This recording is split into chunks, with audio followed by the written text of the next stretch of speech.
Support for Greater Chattanooga is provided by EPB Fiber Optics. I became a housekeeper when I became a single mom. I couldn't pay my rent even with government assistance. So a few of my friends called me up, said, hey, do you need some extra money? 2 weeks later, I quit my job, and I haven't looked back since. It's been 6 years. At the beginning of the pandemic, I had a company called EcoChoice, and our main focus was livable wages and eco-friendly practices. 2020 started great. We were hitting record customers. Not long after the new year, I hired a new employee, so there were 3 of us. Everything was great. We were riding high. Mayor Andy Burke also declared a state of emergency today for the city of Chattanooga. He says this is to figure out an appropriate response as Hamilton County now deals with its first case. You had shut down of pretty much everybody except the essentials, and the essentials were very narrow. So how do you balance between a pandemic and how do you do this safely, and also how do you feed your family? I made a lot of phone calls.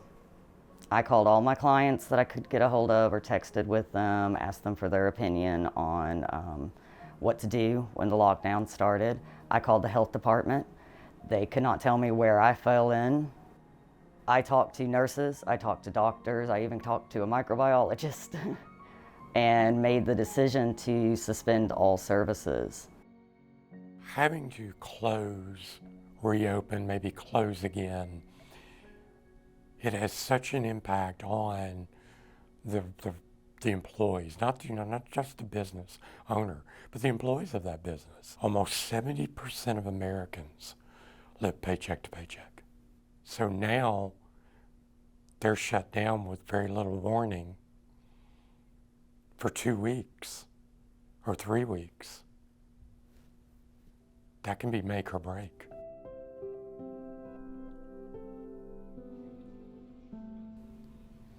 There have been businesses who have grown during this time, and your growth is not easy.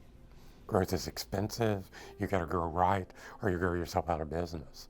But we're seeing a number of our clients grow through this pandemic, and they're growing because they are pivoting or they are looking at additional ways to do business. We had to figure out how can we sort of stagger this startup. So instead of doing a grand opening with live shows and record sales in the tattoo shop and a full service coffee bar and all these things that we wanted to do, we just said, well, let's eat the elephant one bite at a time. You know, we can sell records right now. That's something we can do. So let's focus all our efforts there. In spite of the pandemic, if we can stay on track, then I think we have a chance. Having hard conversations with some businesses that they're not going to be able to continue. And how do you have that hard conversation around it may be the time that you just shut it down?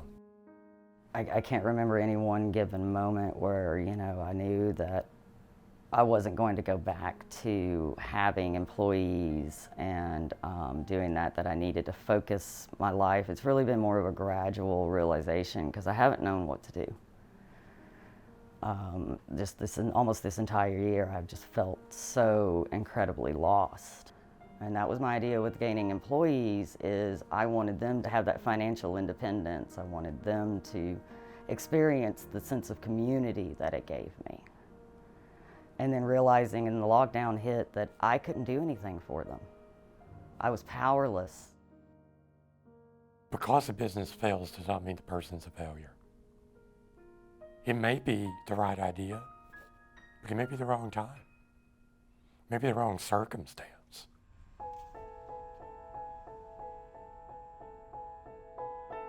I had investors who were like, hey, there's no shame in calling it quits. Like it's okay, don't worry about the money. But I just couldn't, I didn't feel like I could get up every morning and like look in the mirror and have, just like lost everything and lost it all and just gone back to work in an office job 5 days a week. anything that could damage you is an opportunity to just become better and become stronger. That being said, we're still in an incredibly precarious position, and it has not been easy. In fact, I'd say this has been one of the hardest years of my life. I just got home from the rapid testing facility in Lookout Valley, and I do have COVID. I am going to be in quarantine for the next 10 days, which means that we are closed until further notice. It has been difficult for especially those who may have not been in the best of shape to begin with, but even for businesses that have been vibrant, having to shut down has been very difficult. Only about 10% of our business is online, and so that was the worst week of sales that we've had to date.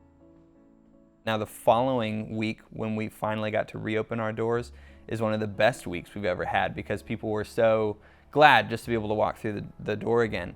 And if it hadn't happened just after the holidays, when we were still kind of riding the holiday season wave, I don't know if we would have had the financial stability to survive that break, because it was so touch and go. I feel a strong sense of optimism every week. It feels like business is doing a little better, or at least month to month. It's not like flipping a switch, so I guess I'm cautiously optimistic.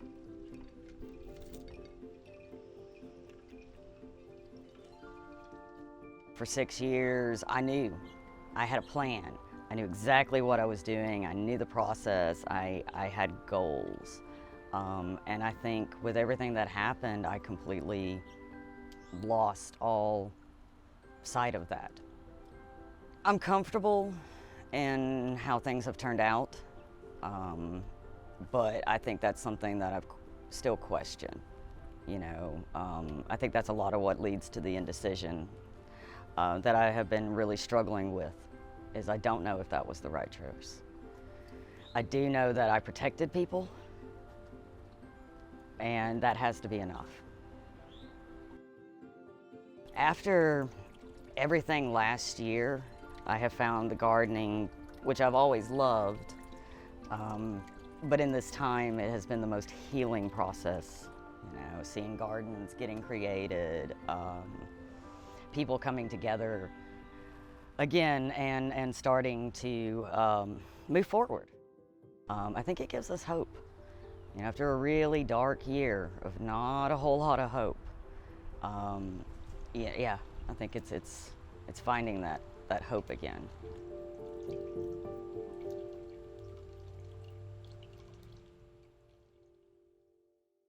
If you're a fan of Greater Chattanooga, support it. Becoming a sustaining member of WTCI is easy and affordable, and it makes a big difference. Visit greaterchattanooga.org/donate. Thanks.